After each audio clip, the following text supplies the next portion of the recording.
Okay. History of Fallout 1997 to 2018. Let's go.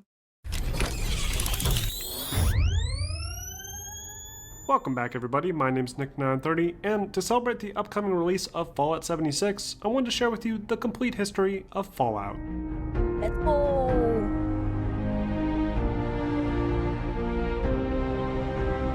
Mr. Handy.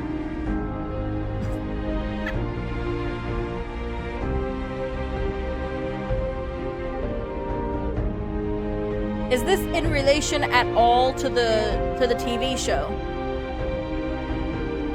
I kind of enjoyed the TV show, not gonna lie.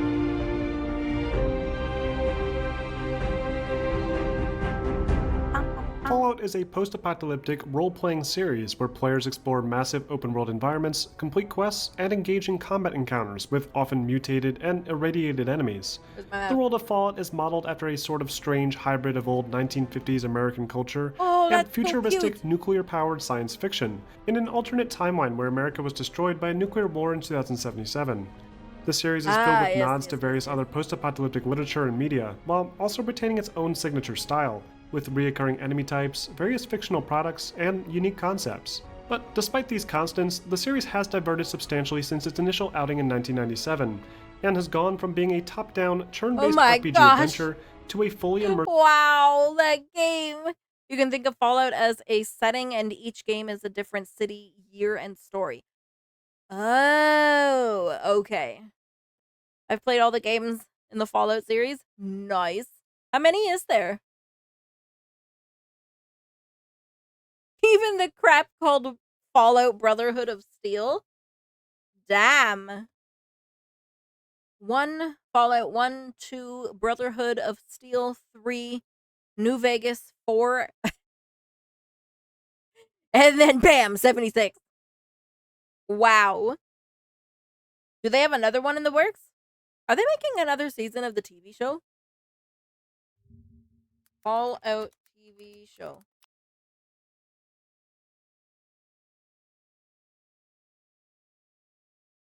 Is season 2 oh, Fallout season 2 is prepped and ready to arrive in 2025. Huh? Really?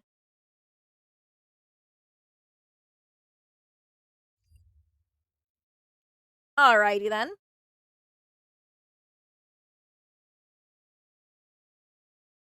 76 is the number of vault where you start the game. Oh. Okay. That makes a lot of sense then. Alright. The ads are over. Let's go. Immersive, open-world shooter game, with many fans feeling greatly divided over the change. But regardless of how you feel about the direction the series has taken, Fallout has still managed to reach the upper echelons of the gaming industry, and new titles have become somewhat of an event among the gaming community. So how did the series reach this level of pop culture fandom it sees itself in now?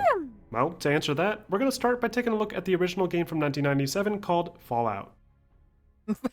It's called Around Fallout. the mid-90s, Interplay Entertainment contracted the small studio Black Isle to begin work on a spiritual successor to the 1988 post-apocalyptic classic Wasteland.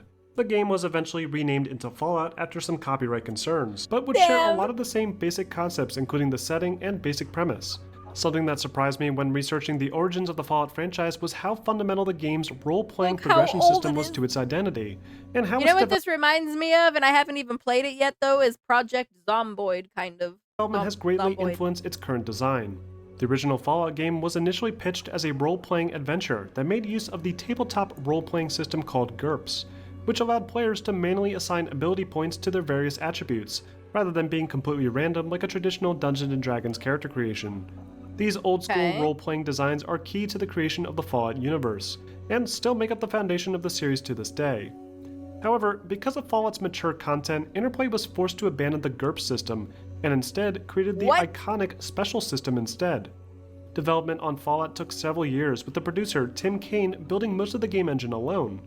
After hiring roughly 30 more workers to work on advanced animations and texture designs, the project was finally completed 3 years later, and would release for various computer platforms in fall 1997. The original Fallout takes place in Southern California, 84 years after the Great Nuclear War results in entire major cities reduced to rubble. Players take control of the Vault Dweller, a member of one of many underground vaults that were seemingly created prior to the war to provide shelter from a potential nuclear apocalypse. In truth, these vaults were never designed to withstand a true nuclear apocalypse, and were often intended for unethical experimentations on unsuspecting residents. Thankfully for our protagonist, Vault 13 was one of the control variables, and therefore operated exactly as advertised. Only at the start of this game, a computer chip designed to maintain the health of the vault sphere of Vault 13 tasks the player with setting out from the vault to find a replacement. This is where the game truly begins, and players are given free reign of a relatively massive open-world environment, filled with dangerous mutated creatures, survivor settlements, and interesting militaristic factions. The original Fallout was a very different game than the more recent. Why did this happen to me? Alright. Let's see if we can get this... If we could, finish this video. Or if it will crash again. Combat was not an easy task, and with limited ammunition and often large numbers of enemies, the best option was almost always a silver tongue.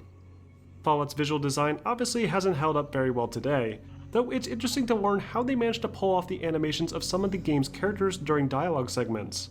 According to an article in Next Generation magazine, the art designers behind Fallout created clay molds of various character heads, and then used various programs like Vertisketch to render the models. The main game world was created on a hexagonal grid with various false 3D projections to give the illusion of depth, but outside of that, most of the effort was focused on the game's complex branching story pathing and dialogue. It was an ambitious concept, and very few developers had managed to successfully pull off this level of role-playing adventure in a video game. But as the industry grew, these basic principles would become increasingly more mainstream. Based on the aggregated score from Metacritic, Fallout was met with mostly positive reviews, with many critics applauding the creative style and approach, and many outlets declaring it the best RPG video game in years. Thanks to it also reminds me of like old school Diablo as well. The majority of the class was absent due to a storm, so I wasted 1 hour of my morning in heavy rain all for nothing. What? They didn't go to school because of a storm? Like, I mean, I guess it depends on how bad the storm was, but damn. Damn. With the success of Fallout, a sequel would release only a year later.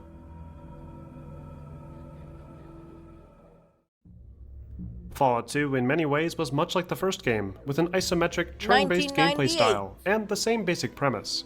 But the world of Fallout 2 was denser, and featured more character behind its locations, with things like billboards, funny dialogue, and plenty of pop culture references, bringing it more in line with what fans would expect from more recent titles.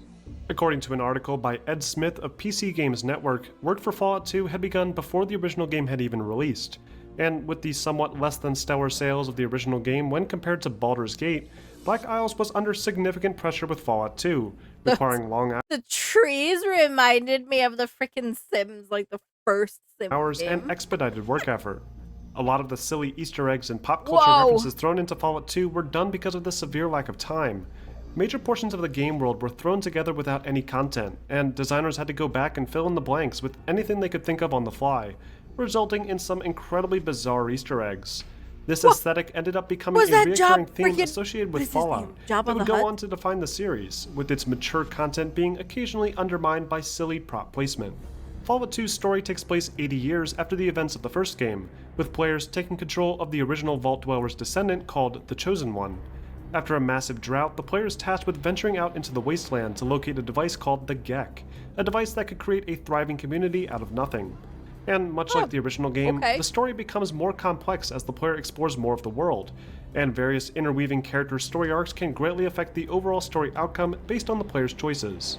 The main antagonists of this game are the Enclave, which are a group of descendants from the original United States government that aim to take control of the region by force in hopes that they'll be able to restore order to the country. It's an interesting plotline much like the first game, and many of the new creatures, factions, and the absurd narrative would inspire future Fallout titles. The gameplay and visuals only received minor changes, with the developers saying that they wanted to focus on the game's narrative more than anything else. There were some nice changes to help round out the experience more. Player companions, for example, would now level up alongside you, with their own evolving storyline and combat capabilities. The game's antagonists were no longer hidden behind a curtain much like the Master was in the original game, and this gave players a better understanding of who they were up against. Other changes included minor improvements to collision and, of course, a more light-hearted artistic direction, with designers cramming in tons of fun Easter eggs around every corner.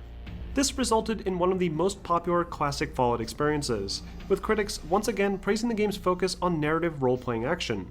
Though a few journalists took note of some common bugs and technical problems, likely caused by the rushed development schedule. Either way, Fallout 2 was another instant hit, and the franchise would begin to change drastically as the series entered the new millennium. In the year 2000, Interplay's 14 Degrees East division had begun work on a tactical shooter game that could be played in either first or third-person perspectives within the Fallout universe. The game was called Fallout Extreme and was set to release on the PlayStation 2 and Xbox consoles. Unfortunately, the game never left the planning stages and was ultimately cancelled partway through the year. In Fallout Extreme, players would control a squad of soldiers called Revolutionaries and would engage in combat with an aggressive Brotherhood of Steel in northwestern America. The game was likely going to be a series of linear missions with a very Ghost Recon-esque style to it that would have players fighting across Oregon, Seattle, and even crossing the Bering Strait into China to foil a plot that would destroy the remains of America. Despite the game's cancellation, a lot of the basic concepts introduced in Extreme, like the heavier emphasis on combat, would find their ways into future Interplay Fallout titles, and the series would continue in what many believe was the wrong direction. Aww. In 2001, an Australian development company called Microforte introduced a game demo to Interplay using their Phoenix game engine. Interplay wasn't necessarily interested in the pitched game, but did see potential in the engine it was built on, and assigned their 14 Degree East division to work on a unique spin-off title for the Fallout franchise called Fallout Tactics: Brotherhood of Steel. Fallout Tactics is often not considered to be part of the main Fallout canon, as it often contradicts things introduced in the main series storyline. In Fallout Tactics, players start as an initiate in the Brotherhood of Steel. The Brotherhood of Steel had a falling out between members, with some wanting to focus on bolstering their strength and welcome in! Recruiting survivors, while others wanted to remain isolationist and focus on reclaiming pre-war technology. This resulted in a large schism between the group, with the progressive members of the Brotherhood heading east to hunt down the remaining supermutants and build a stronger community. Unlike past Fallout games, Tactics isn't an open-world adventure game, but more a squad-based real-time strategy, with players needing to move individual members of their squad around an isometric linear level and defeat enemies. Player choice wasn't nearly as important as a typical Fallout game, and the overall vibe of the game felt completely displaced from what audiences expected from the franchise. Visually, the game looked better than ever thanks to the new Phoenix engine, which allowed for sharper textures and cleaner character animations. For what it is. But the game was still grounded in the same hexagonal, isometric artistic style. Fallout Tactics using the XCOM system today would be great. Wait.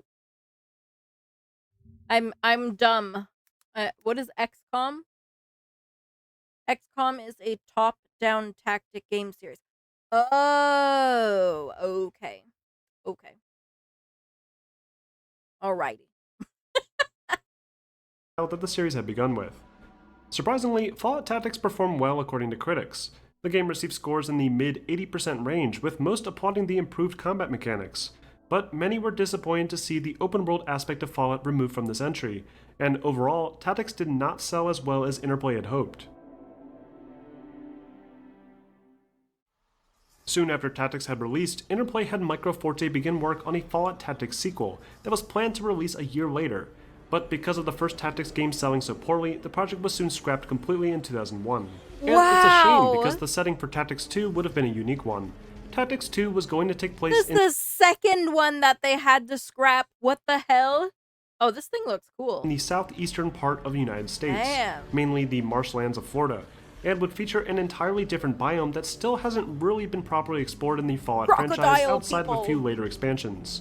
Tactics 2 would task the player with trying to shut down a malfunctioning GECK device that was continuously generating mutated plants and creatures. Players would fight off mutated gators in the swamps of Florida, while also my god, the freaking design concepts are awesome. Contending with an even more aggressive Brotherhood of Steel. The game would have released on PC and would utilize the Phoenix game engine again, just like the first Tactics. It was an interesting experiment, but it was clear from the poor sales that the Fallout Tactics spin-off was a dead end, and Interplay struggled to identify what to do next with the Fallout intellectual property.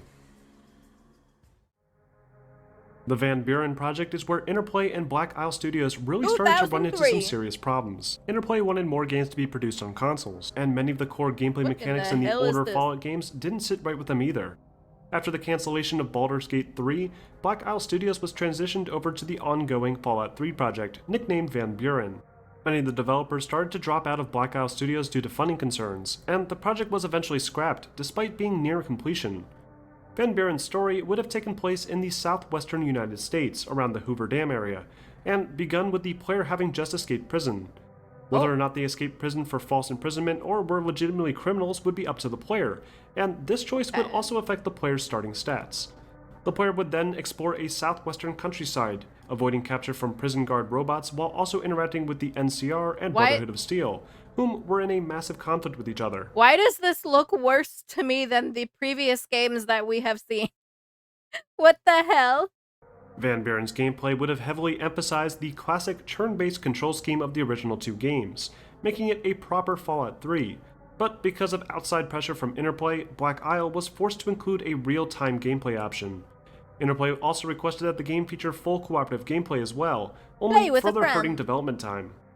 The game was originally going to be made with a fully 3D engine called NDL 3D, the precursor to the Gamebryo engine, which would be used for future Fallout titles. But because of the financial difficulties, the team decided to switch over to the Jefferson engine instead. The Jefferson engine was the same engine that had been used to create Baldur's Gate 3, and unlike past titles, would feature a legitimate three-dimensional game world, despite the locked isometric camera design. Van Buren is often referred to as the Lost Fallout game, mainly because it would have been the closest thing to a true sequel to Fallout 2.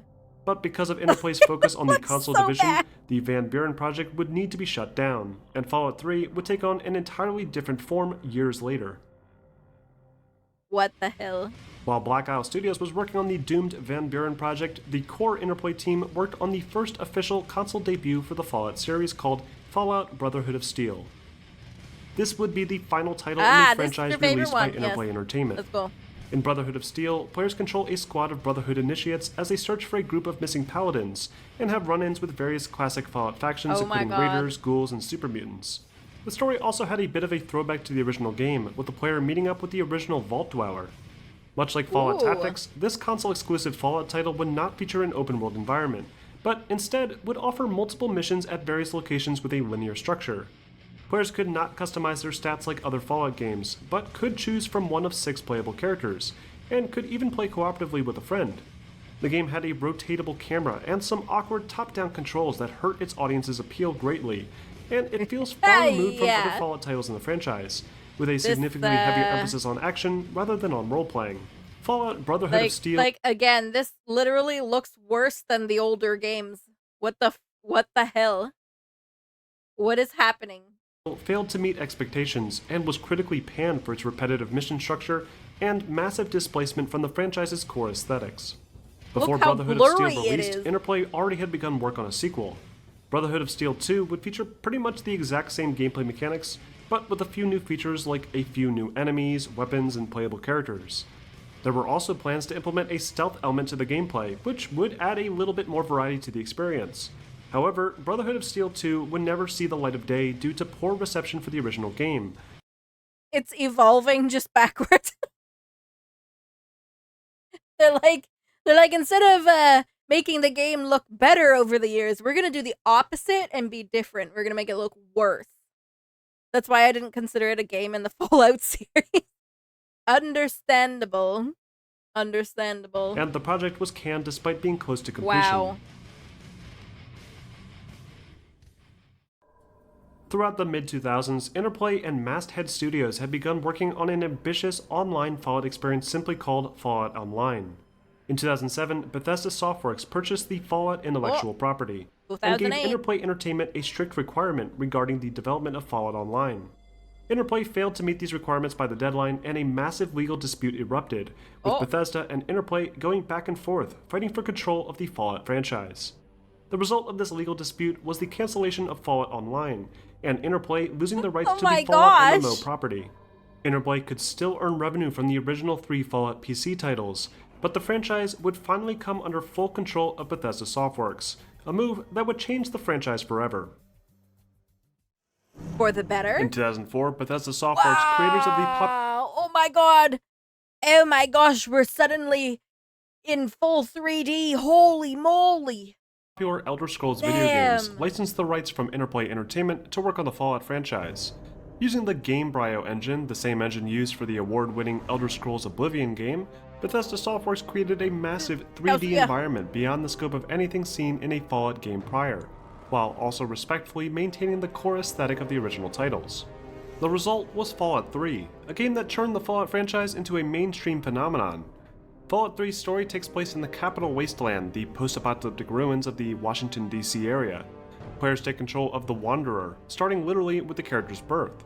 After a lengthy introduction that explains what life inside a vault would be like, the player is forced to escape out into the nuclear fallout of the wasteland to search for their father. It's at this point that the game really begins, with players given free reign of the world and being able to explore at their own discretion. Players eventually would find survivor communities like Megaton or Rivet City and complete various. It was more of a Gauntlet Legends type game when those were popular. Hello, Eli! I'm hydrating, thank you!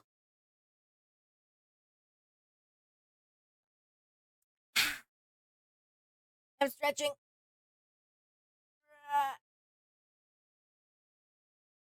Oh my gosh. Okay. Alright. The Death Claw. The Death Claw. Okay. Let's go. Oh my god, this guy looks scary. What the frick? Various quests, while also looking for clues to locate their father. Popular Fallout factions like the Enclave and Brotherhood can be found in the world, with the Enclave being the main antagonists, and the Brotherhood focusing more on being the saviors of the people rather than their original focus of securing high-end technology. Fallout 3 was a genuine Fallout experience, with a heavy emphasis on exploration and player choices, but the gameplay is where it deviates heavily from the older titles. Taking full advantage of the more advanced game engine, Fallout 3 was a full 3D world that could be explored in either third or that freaking gun did not even look like it was shooting it at all. A ghoul? I used to LARP as one and painted my face to be one. That's awesome!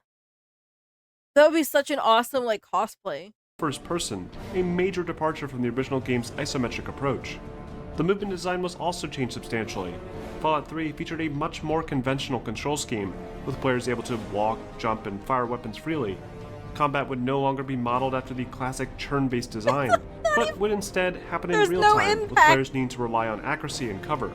However, realizing how fundamental the classic turn-based design was to the Fallout aesthetic, Bethesda incorporated a unique mechanic called VATS, which allowed players to stop time and target specific enemies and limbs. The accuracy would be adjusted based on the weapon, stats, and distance, with each shot consuming a certain amount of action points, just like the old games. Fallout 3 also saw the return of the Pip-Boy, a device that previously served simply as the name for the game's user interface, only now it's become a more functional and immersive tool. Players could bring up the Pip-Boy to look at the game world map, browse their inventory, check on their health status, and view quest information. But now it could also be used to tune into radio stations, and featured a bright flashlight to explore dark locations like the DC Metro. Fallout 3 was incredibly ambitious and a massive experience that redefined the Fallout franchise while also retaining the fundamental components that made the series special to begin with. Its combination of role-playing elements with a more action-oriented approach was well received by audiences, and introduced a new generation of gamers to the Fallout universe. The mature, brutal character of Fallout's world remained mostly intact, while also retaining the fun charm and personality of Fallout 2 to some degree. Fallout 3 was met with exceptionally high review scores, with many praising the game's huge expansive world, though a few did find fault in the game's awkward real-time combat controls, which admittedly haven't aged very well. Regardless, Fallout 3 was a huge success, and Bethesda proved capable enough to take on the Fallout intellectual property. Fallout New Vegas is a... You never played Fallout? Nope. I have never played Fallout. Not really my type of game. I did like the show. If that counts for anything. How to complete Fallout 3 in 15 minutes. All you have to do is detonate a nuke in the first city called Megaton. Wow. Does that actually does that actually end the game? What the hell? Oh, I finished the game in 15 minutes. I just destroyed everything. Fallout New Vegas, essentially 2010. the swan song of Interplay Entertainment. After the colossal financial failures of Black Isle Studios in the early 2000s, some of the original designers left the studio and created their own independent studio called Obsidian Entertainment. After the Oh. success of Fallout 3, Bethesda Softworks contracted Obsidian to create a new Fallout game, while the core Bethesda team focused their efforts on development for a new Elder Scrolls experience. This provided the perfect Okay. opportunity for the ex-Fallout creators to finally utilize old ideas from past cancelled Fallout titles like Van Buren, while also taking advantage of the Gamebryo engine and previously existing game assets to build their dream Fallout experience. New Vegas has one of the more unique stories in the franchise, with the player taking control of the Courier after recovering from a critical bullet wound to the head and needing to hunt Oh. down the man responsible. New Vegas takes place in the Mojave Desert and features many classic factions from older Fallout games, including the NCR, Brotherhood of Steel, Caesar's Legion, and even the Khans. Unlike Fallout 3, New Vegas has a much more open-ended narrative, with no truly good ending. The game's critical narrative choices weren't as black and white, and the interconnected story paths made the game significantly more replayable. New Vegas' gameplay is mostly the same as Fallout Now every time I see Brotherhood of Steel, I just think of terrible game. New Vegas is the best game in the series? 3, Okay. with identical controls and movement. New Vegas did feature a few new things, like the ability to aim down the sights of a firearm and ability to Oh. craft ammunition. New Vegas built Nice. on what Nice. Bethesda managed to establish with Fallout 3 and delivered a more classic Fallout style. Unfortunately, New Vegas is also infamous for its unstable build quality, with countless Aw. glitches, game crashes, and save corruptions ruining the experience in its Well, early what can you do? days. It can't be The game is perfect. now in a far more playable state, and loyal community members have created workarounds to the more common problems. New Vegas was received very well, but not as well as Fallout 3 by reviewers. It has since inherited a loyal fan following, with many claiming that New Vegas was the last great Fallout game, and it's understandable why people think this way. New Vegas not only featured the same great open-ended gameplay of Fallout 3, but also reintroduced the lighthearted and significantly more interesting aesthetics from the classic games. Even the game's expansion Oh my packs were god, well it's the crafted eyeball. and remain a benchmark for high-quality video game downloadable content. Despite both Fallout 3 and New Vegas collectively receiving high critical acclaim, the series went silent and wouldn't re-emerge until the next console generation. After years of silence and heavy fan speculation at the What in slightest the mention of hell? any Fallout-related hints on the internet, Bethesda finally took to the E3 stage to announce the latest major installment to the Fallout franchise. However, What? before we talk about that, I wanted to briefly mention Fallout Shelter, a mobile spin-off title that had players controlling an Oh, underground okay. vault and maintaining a I community of was, survivors. I was like, what the, this looks so weird if this was like the next installment. What the hell? But it's a mobile game. Okay. Hello, Loki! The only experience of Fallout is like the first 20 minutes of Fallout 4 and literally got stuck not knowing where to go. Literally like 5 minutes of leaving the vault. Oh no, warped. No. Yeah, Fallout Shelter looks like this game that I played on my phone called like Tiny Tower, It was later re-released for which I loved PC and for a console little while. I platforms was and was addicted. received well, and would And then I ultimately stopped serve playing. as a game to hold fans over until the release of Fallout 4. Ah, I see. Soon after She has a development for Fallout baby! 3 wrapped up, the Bethesda team began work on a new in-house game engine called the Creation Engine.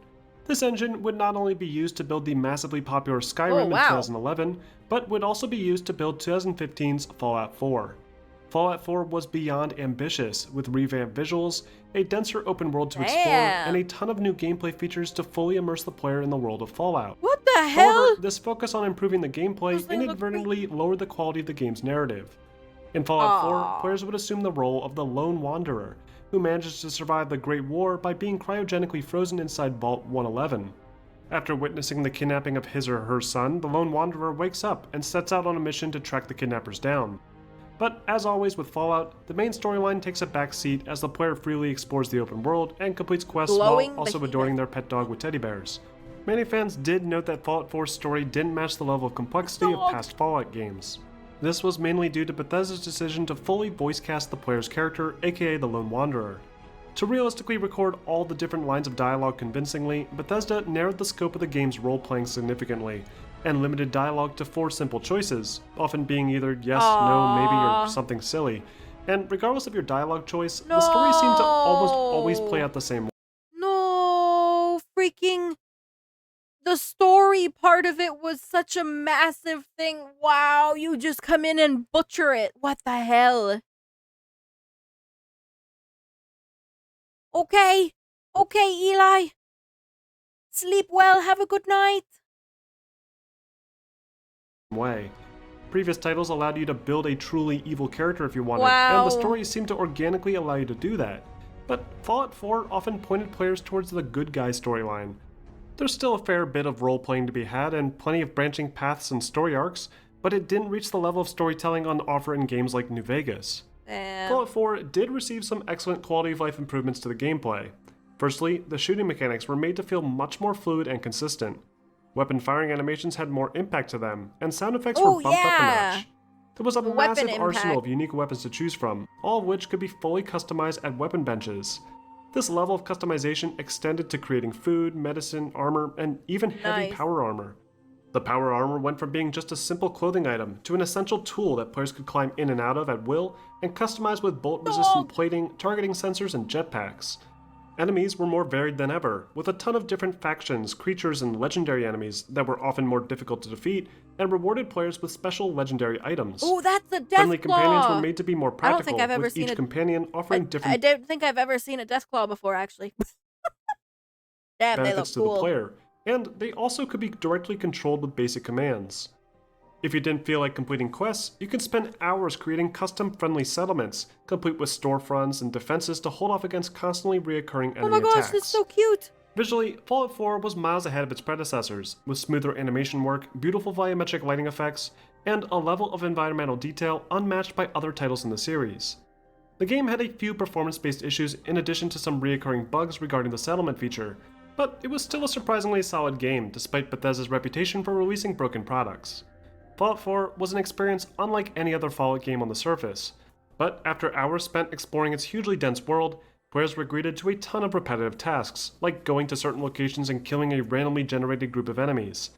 This, on top of the reduced role-playing aspects and a controversy regarding Bethesda's paid modification storefront scandal, resulted in a Damn. lukewarm user reception. But the game's critical Kaboom. score was still mostly positive. In 2018, Bethesda once again took to the E3 show floor to provide details on their recently revealed new entry to the There's a DLC for Fallout 4 that allows you to keep a death claw as a pet. That's awesome. Just send that thing out to obliterate everything. Hell yeah. series, Fallout 76. Fallout 76 would utilize the same creation engine used to build Fallout 4, but instead of providing another heavily narrative-driven single-player experience, would be a multiplayer-focused open-world adventure. According to What Todd the Howard, frick was Fallout that 76 will not feature any human NPCs to speak to, but instead will offer players quests through other means like finding nodes, reading computer terminals, or just encountering events. The idea behind Fallout 76 was to create a world where players would be able to take on the roles of human NPCs, and could theoretically create storefronts on their own to barter with other players. This has already worried some players, unsurprisingly, as one of Fallout's strongest aspects has always been its engaging narrative experience. But the prospect of being able to finally explore the wasteland with friends is an interesting one, and I'm curious how Bethesda's anti-griefing design will play out, especially on the PC platform. From what's been shown so far, Fallout 76 will handle exactly like Fallout 4 in terms of controls and combat mechanics. Oh my god, it's Only a mutant enemies sloth. will likely be scaled to be more difficult to account for the inclusion of multiplayer. A lot of the focus of Fallout 76 seems to be on exploring the open world and defeating legendary enemies for valuable loot. Damn. So if you are really into Fallout 4's endgame content, then Fallout 76 should be a no-brainer. Unique to Fallout 76 are nuclear launch codes, which, when combined, can grant players access to a nuclear warhead, which can And anytime I've seen Jello play Fallout, I'm pretty sure it's always Fallout 4. And all I ever see him doing is just building bases. then be fired anywhere around the West Virginia countryside. Doing so will not only destroy anything with a heartbeat in that area, but also create a high-level zone with legendary enemy spawns being more frequent.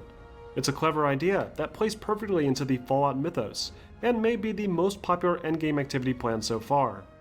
Fallout 76 will be coming to the PlayStation 4, Xbox One, and PC platforms November 14th, and I'll be sure to cover that game when I get my hands on it, including a full review and direct visual comparison to Fallout 4.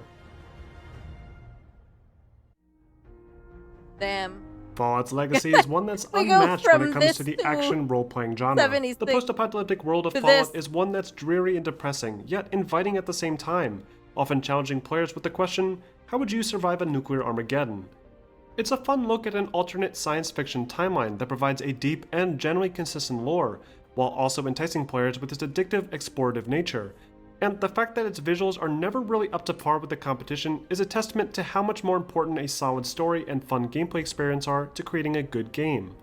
While the series has taken a few more steps in the direction of being an action-adventure game, often abandoning its hardcore RPG roots, the series is still more popular than ever, and retains that charm that Interplay and Black Isle first brought to the table back in 1997. I hope you guys enjoyed this retrospective look at the Fallout franchise. Which games were your favorite? Let us know in the comments section, and if you want to see more retrospective pieces like this in the future, please consider being a member of my Patreon, and don't forget to like and subscribe for more videos posted every week.